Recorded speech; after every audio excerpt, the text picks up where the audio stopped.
तो नमस्कार दोस्तों। तो फिर हम आ गए हैं एक नए वीडियो में। तो इसमें हम 30 क्वेश्चन इससे पिछले वीडियो में बताए थे, उससे आगे के क्वेश्चन को हम देखेंगे इस वीडियो में।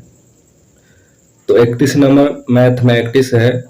चलिए इसको हम शब्दों के माध्यम से आपको बता दे रहे हैं। आप अपने कॉपी पर लिख लीजिए और देख लीजिए कि कैसा बना है।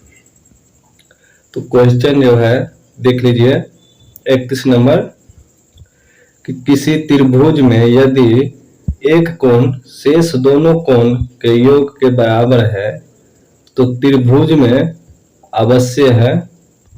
तो इसका सही उत्तर जो था समकोण त्रिभुज। तो इसको हम विस्तार से समझते हैं। चलिए तो देखिए, माना कि त्रिभुज का एक कोण x डिग्री है जो कि अन्य दो कोणों का योग x डिग्री होगा। तो प्रश्न से x प्लस x बराबर 180 डिग्री, तो x बराबर कितना होगा 90 डिग्री।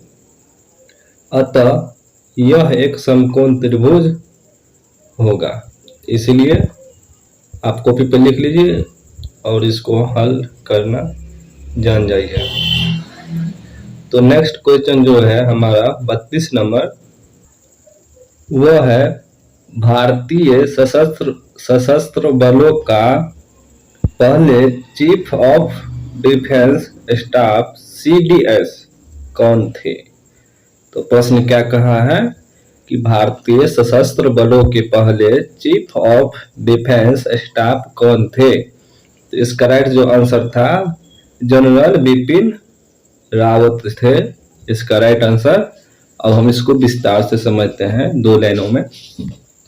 तो देखिए, भारतीय सशस्त्र बलों के पहले chief of defence staff general Bipin Rawat थे, जिनकी नियुक्ति वर्ष 2019 में की गई थी।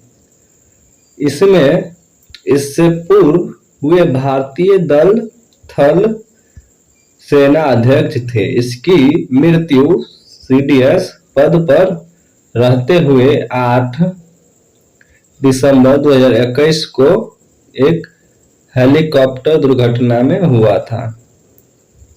तो समझ गए परिभाषा।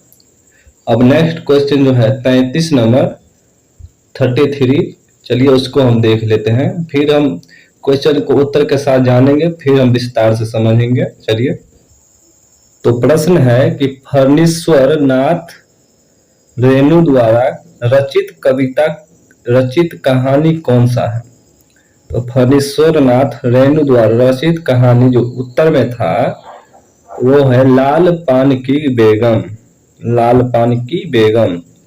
तो इस कहानी को हम जानते हैं विस्तार से। तो दोस्तों, इसको हम विस्तार से जानने से पहले बता दें कि ऑप्शन 4 था।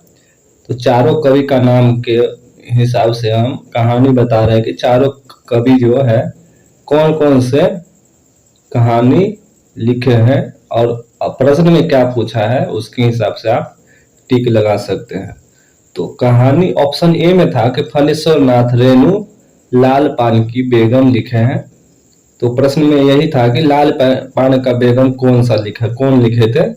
तो फणीश्वर नाथ रेणु ऑप्शन में था, तो आप इस पर टिक लगा सकते हैं। बी में था कि रामधारी सिंह। तो इन कवि ने सूखी नदी का पुल लिखा है। तो ये प्रश्न नहीं पूछा था, तो ये नहीं होगा। सूखी नदी का पुल दिवाकर। और सी ऑप्शन में था कि मुंशी प्रेमचंद्र, ये जो कवि थे ये लिखे थे 2 बैलों की कथा। तो ये नहीं होगा, इसीलिए डी ऑप्शन भी सुन लीजिए। चंद्रधर शर्मा गुलेरी जो था उसने कहा था लिखा था। तो ये सब प्रश्न में नहीं पूछा था। प्रश्न पूछा था कि लाल पान की बेगम किसने लिखा था। तो फणीश्वर नाथ रेणु लिखा था। तो दोस्तों, अब चलते हैं नेक्स्ट वीडियो में, हम मिलेंगे नेक्स्ट क्वेश्चन में मिलते हैं। तो नेक्स्ट क्वेश्चन जो है हमारा वो है 34 नंबर। तो उसको चलिए देखते हैं क्या कहता है क्वेश्चन। तो प्रश्न है हमारा क्वेश्चन कि संयुक्त राष्ट्र संघ का मुख्यालय सचिवालय कहाँ अवस्थित है। तो प्रश्न क्या कहता है कि संयुक्त राष्ट्र संघ का मुख्यालय सचिवालय कहाँ अवस्थित है। तो इसका जो राइट आंसर था वो था ऑप्शन नंबर बी, न्यूयॉर्क में। तो दोस्तों 34 नंबर का जो उत्तर है न्यूयॉर्क हो जाएगा। तो चलिए इसको विस्तार से भी बता देते हैं। तो संयुक्त राष्ट्र संघ की स्थापना 24 अक्टूबर 1945 को हुआ था, जिनका मुख्यालय सचिवालय न्यूयॉर्क में है। तो न्यूयॉर्क में कब हुआ था? 24 अक्टूबर 1945 ईस्वी को।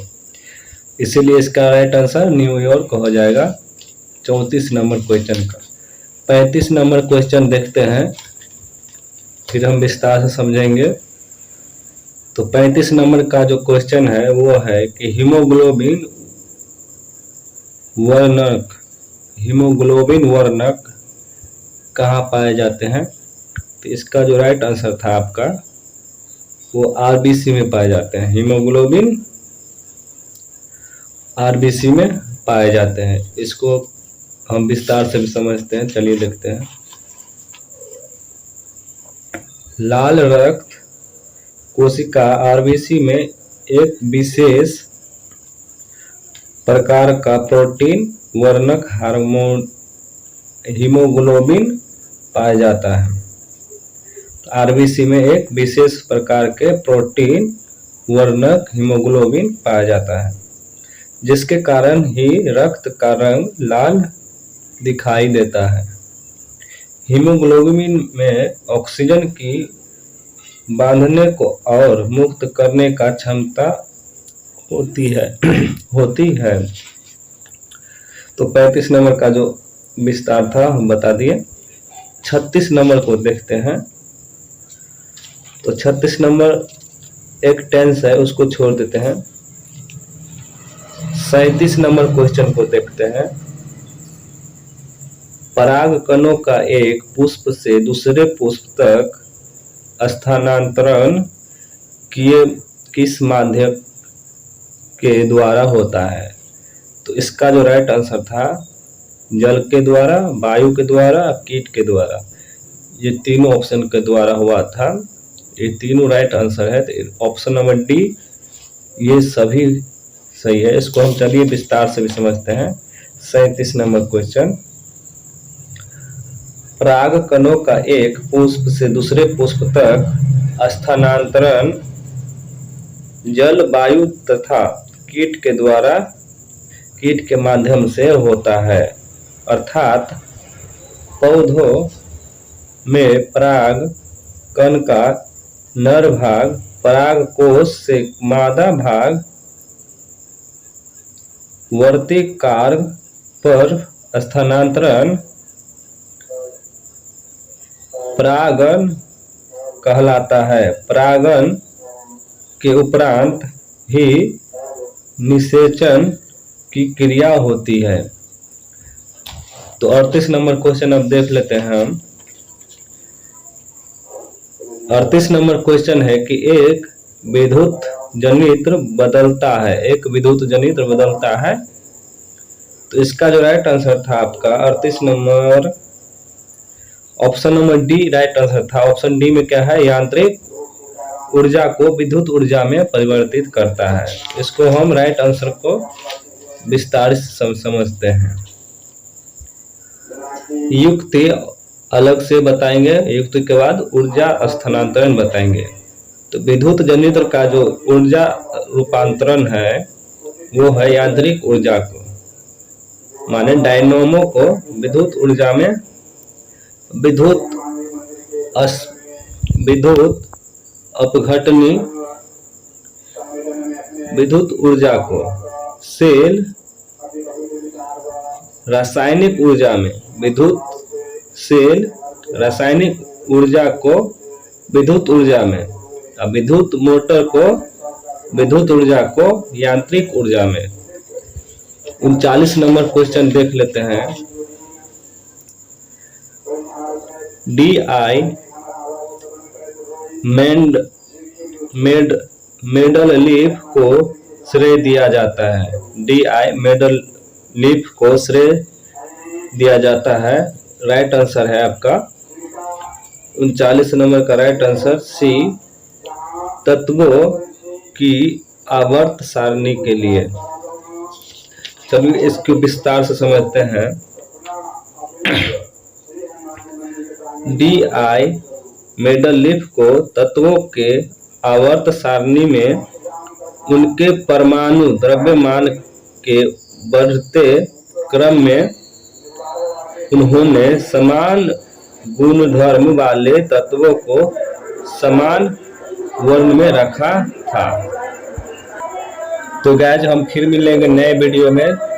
तो चलिए इस क्वेश्चन को हम यहीं तक समाप्त करते हैं। 40 नंबर से नेक्स्ट वीडियो में बताएंगे। धन्यवाद।